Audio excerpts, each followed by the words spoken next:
This is potentially the most dangerous shower head that I've ever seen in 10 years of backpacking.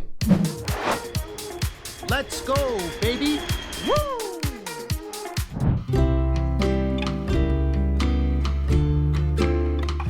Hello from Ecuador and welcome to my hotel room. It's actually quite a nice place. I've got a bed, I've got a TV which I haven't used yet, a nice little coffee machine down here, a coffee maker, can make cups of tea. It's a very nice place. I'm only paying $10 per night. Now I do have one issue with the room that I want to show everyone today. Let's go into the bathroom and have a look.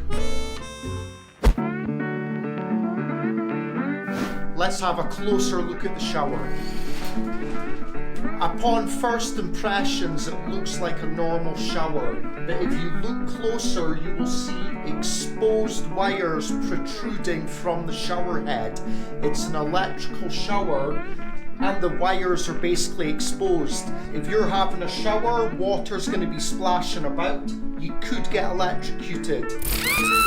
And I'm personally afraid to use this shower, so while I'm staying here, no showers for me.